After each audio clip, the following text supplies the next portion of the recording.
In this quick video, I'd like to share with you how I overcame depression. I'm going to make this as fast as possible. First, number one, I would never share how I overcame depression without laying this foundation first.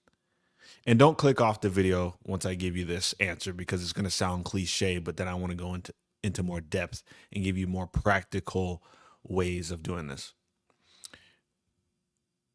Foundationally, you need God.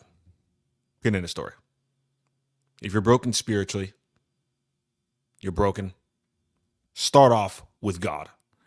Now, the reason why I say this is because that's where I started.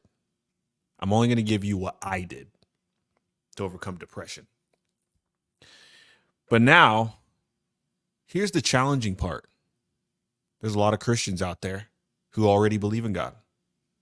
They believe in Jesus. They read the Bible. They pray. Yet they're still depressed.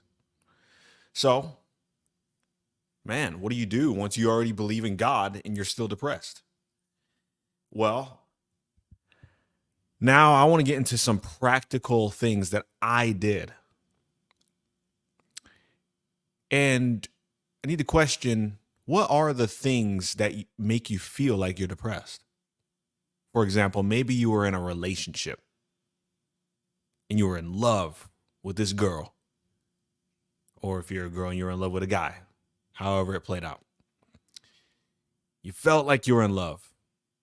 You thought you were going to get married. You thought this was the person that you were going to be with for the rest of your life. It ended up not working, and then you ended up broken hearted. Having a broken heart definitely will make you feel depressed, especially if you have a broken heart for a long period of time. Next would be this. Maybe you've never been in a relationship, or it doesn't matter if you're in a relationship or not, but maybe you grew up in a very abusive home, or you felt neglected by your family, or maybe you were adopted and you always wanted to meet your parents, like me. And you grew up in an angry household. Maybe no one actually hit you, but there was a lot of anger in the home. A lot of emotions, strong emotions.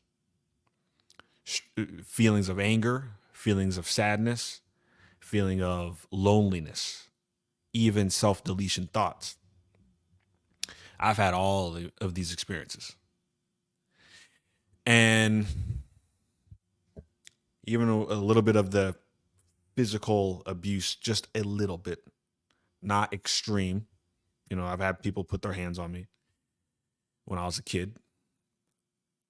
It's like, what do you do when you feel also as though maybe you've made a lot of bad decisions in life and your friends have turned against you, or maybe your family has turned against you? Maybe you've wronged people and no one wants to be around you now. No one trusts you. You've ruined your reputation. I've been there. Well, in the sense that, and I always tell the story how I was a Bible thumper. I always quote that. I always say that. I was a guy who I shoved my beliefs down people's throats, and it caused people to not like me. It caused people to not want to be my friend. And so it's like, how do you recover from all these things? You know, is this the source of my depression? I wouldn't necessarily call it the source of your depression if you've experienced all of these things. But again, I'm going to tell you what I did. So, first, God. Second, if you grew up in a household where your parents just totally just screwed you up, they didn't set you up to succeed in life.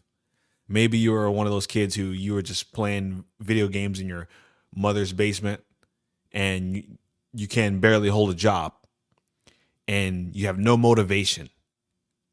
I've been there, man. Not in my mother's basement, but living at my grandfather's home, playing video games all day, literally all day, just to get my mind off of other things. Because video games are very fun and addicting. And nothing wrong with video games. Nothing wrong with video games at all. But oftentimes we can use those things as a way to distract ourselves from our sadness, our depression. So I read this book. I'm not going to quote the book, I'm not going to quote the author, but in this book, it talked about having a victim mentality. And in this chapter called Victim Mentality, I don't even know. I probably went through this book 30 times. I went through the audiobook. And this chapter was about having complete and total self accountability. And now, rather than sitting there and blaming your ex girlfriend for cheating on you, why not ask yourself, what did I do to get myself in a situation where a woman would cheat on me? That's a good question to ask yourself.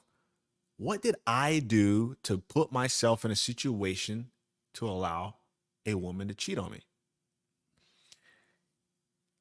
You got to ask this question because maybe you saw red flags beforehand, but you ignored them because you were just so desperate for a girl.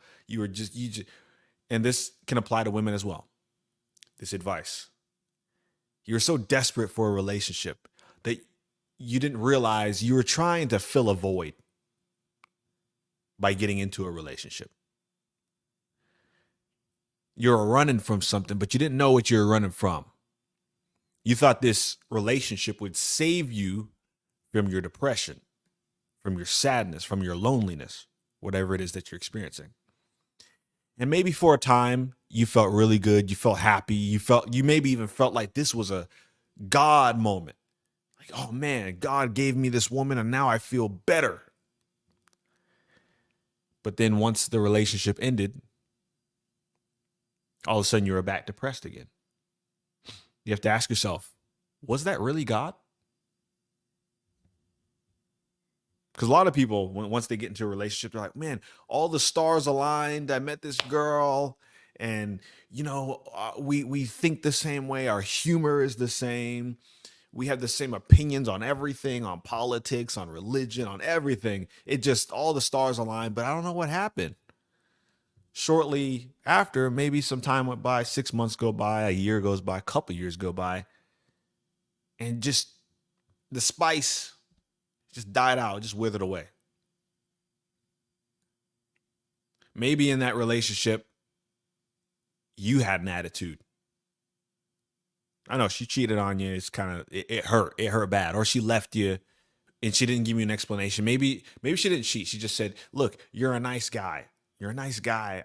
I love you. I like you a lot. You didn't do anything wrong. It's not you. It's me. I've been there, man. I have been there and it hurts. I know. And so, but this chapter in this book, victim mentality, you have to ask yourself, what did I do to put myself in that situation? Can I blame myself for putting myself in this situation? Maybe you lost your friends. Maybe you have friends that gossip about you. And in the back of your head, you know they do. Or maybe you're the butt of the joke. And it makes you feel like you don't trust people. So in that, maybe you have a lot of friends, but you still feel lonely. Self-accountability. What did I do to put myself in a situation where I allowed myself to be friends with people that would gossip about me? What did I do to allow this to happen? Maybe you're broke. It doesn't matter whether you're broke, sad, depressed. You're broke, struggling financially, always worrying about the future, always worrying about your bills, always worrying if you're going to have food on the table. And I say this because this is what I did. So when I say these things, and if I sound like I'm being harsh, this is what I did for myself. Look at your life. Struggling financially. I'm over here living at my grandfather's home in an angry household. Just kind of like didn't know what the heck to do. Didn't want to be there, but that's all I had. The only place I had to lay my head. sometimes at a friend's house. And that felt nice. A couple days stay the night at your friend's house, kind of avoid being around your family and you feel good for a little bit because you're just like, oh, I'm with my friends. But then eventually your friends are like, hey, man, you got to go home, bro. What did you do if you're over the age of 18? Now, especially if you're over the age of 18. If you're over the age of 18, you're a grown man. You're a grown man. You're a full-blown adult. You're a young one, but you are one. What did I do?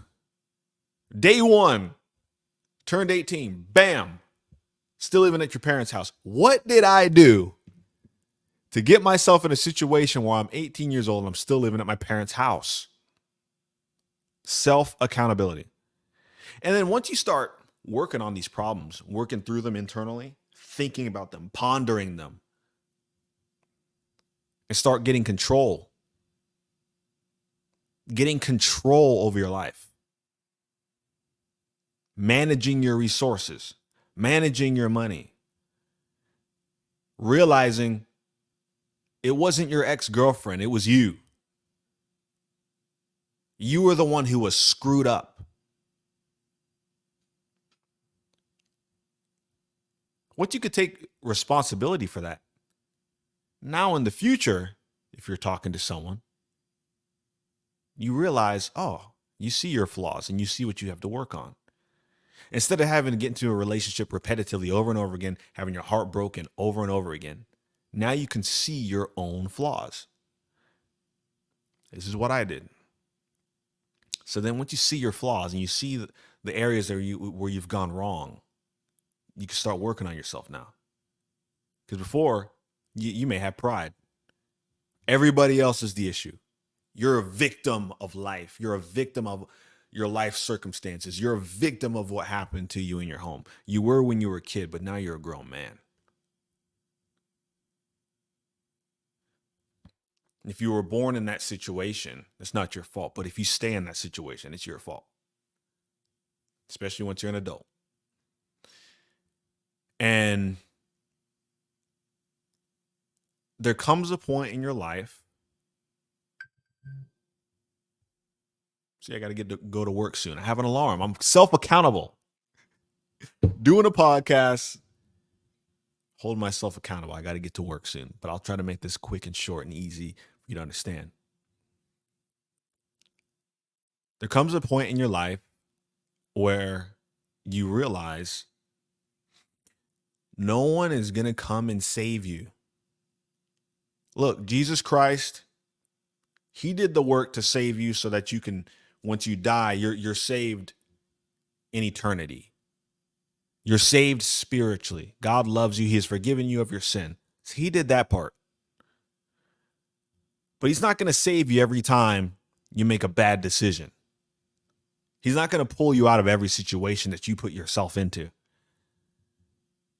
And this is what I had to realize for myself. It was a harsh reality, but I had to accept it, because if I can accept this reality that I need to be self-accountable and take full responsibility, and I'm not a victim.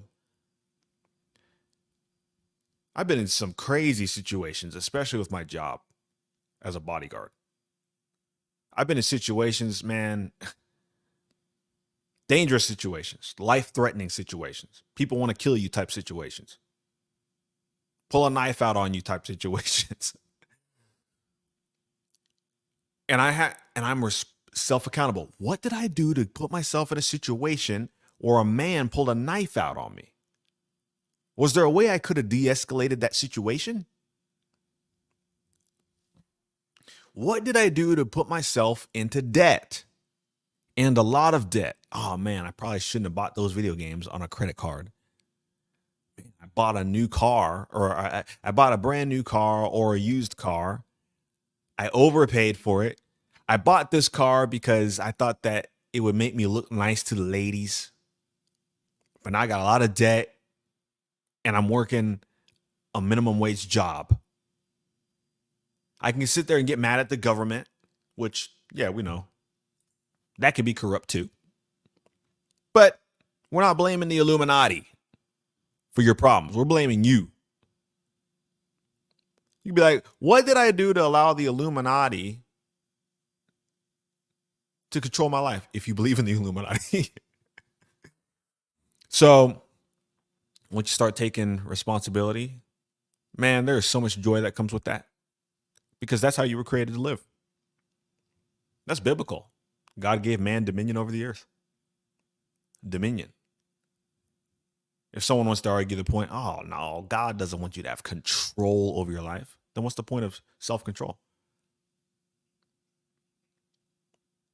Take self-control to not impulse buy a new car that you really want because you know that if you drive this car around, the girls are going to like you.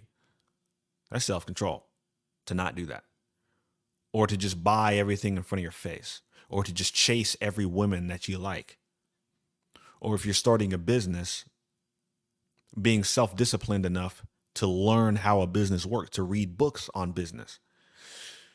Not saying that these things are the source of your depression, but what I am saying is that even though you believe in God, it may give you some inner peace, but on the outside of your life, you're oppressed to your life circumstances. And on the outside, these things can creep onto the inside of you, make you worried and scared. And so taking self-responsibility is one of those things where you're getting your power back. Power that you were supposed to have in the beginning of time. Power that God had given mankind since the beginning of creation. Maybe you're an addict. You're addicted to drugs. Who knows? And you've been going to church, and you're like, man, I really want to stop doing this thing. I really want to, and you beat yourself up for the mistakes that you make in your life. And a lot of times people can get into their head about bad decisions that they make. And what I'm saying is this, look, man, you might make 1,000 more bad decisions from this day forward. But I understand a lot of people don't think that it's a good thing to think of yourself as someone who can have control over your life. And what I'm saying is, like, you can't have control over everything. Like, you can't have control over the spiritual world of everything that's happening. But I mean, look, the reason why I bring God first into the conversation is because in order to be able to do more in your life, in order to have more, you have to be able to do more. And in order to be able to do more, you have to become more. And what I'm saying is, look, there is a version of you that is not broken, sad, and depressed. It is there. But there has to be some pruning in your life where the bad habits in your life slowly need to shed away. Bad decisions, bad habits, and you start producing better habits. And what I'm saying is it's kind of like a tree that's planted in a garden. If it's in good soil and it stays in that good soil and is constantly nurtured and fed, it will naturally grow and become all that tree was designed to be. And I want to use this as an analogy for your own life. And I think of this in my own life. Let's say I have bad habits. Let's say I'm broke and sad and depressed and feel confused. One thing that I've done in my life is when I've plugged myself into God and changing from the inside out, it's kind of like taking a seed, planting it in good soil, leaving it in that good soil, nurturing it, feeding it, giving it what it needs, and then it will naturally grow and become all that it was meant to be. And then eventually it will bear fruit. It'll bear good fruit, good works, good habits. But there has to be an internal change, a mindset change. And so depression, yeah, that's part of the issue. But depression is a result of being planted in bad soil. What kind of people do you have around your life? Who's whispering in your ears? Who makes you feel like you lose hope in your life? What kind of music do you listen to? What's constantly going into your ears and into your eyes? What's feeding you? Whatever's feeding you is causing you to be the person that you are today. But what I'm saying is, it's not always just a snap of the finger that your whole life is just going to change overnight and that the depression is just going to disappear. Not saying that it can't. I'm saying it can. But what I'm saying is maybe your depression will go away, but you have flaws in other areas. Maybe you lose patience with people. Maybe you get irritated with people. You get angry with people. And over time, as you change your mind, changing spiritually, changing your mindset, starting to adopt the mentality that you're no longer a victim of life, taking on the mentality that you're more than a conqueror in Christ. When you start picking up this mentality, having the mindset of God, think about that. Instead of just thinking like just a human being where you're limited by life and you're a victim of life. I once heard someone explain it like this. Everybody has problems. But who would you be? Who would you be if you didn't have sadness? Who would you be if you weren't depressed? If you weren't confused? If you weren't self-conscious? Who would you be if you were a self-disciplined person? Who would you be if you weren't a lazy person? Who is that person if you didn't have those flaws in your life? Who would you be if you didn't have addictions? If you strip away all the junk, all you have left is a phenomenal human being. A person that can do a lot. A person that is valuable. Who would you be if you weren't ignorant? You'd be someone who has knowledge. Who would you be if you were a person who wasn't lazy? You'd be a productive person. Who would you be if you didn't lack confidence? You'd be a confident person. Who would you be if you didn't lack faith? Man, the list can go on, but you can only produce these things if you plant yourself in a place where those things exist. And I'm saying that all those things exist in God already. Faith, hope, love, confidence, power, self-control, knowledge, wisdom, understanding. They already exist. But I don't want you to get confused and think I'm just trying to be cliche, such as saying, well, all you have to do is just read the Bible and then all your problems will be fixed. No, there's a lot of people doing that.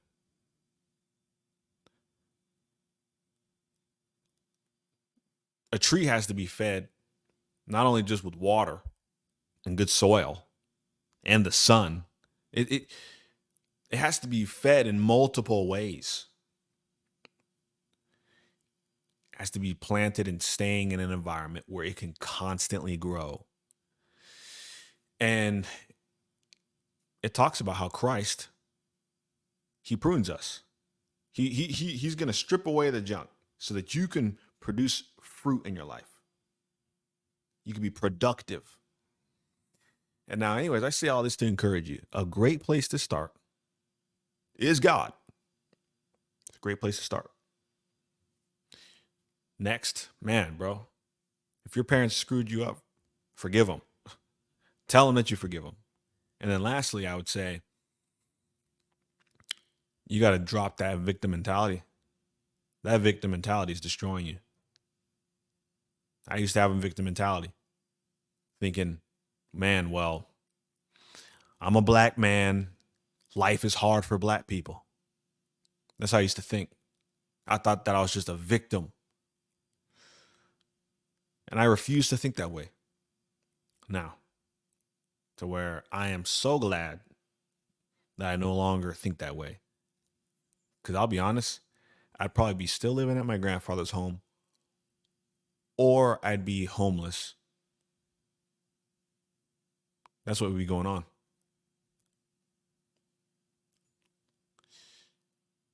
Self accountability, man. All right, y'all.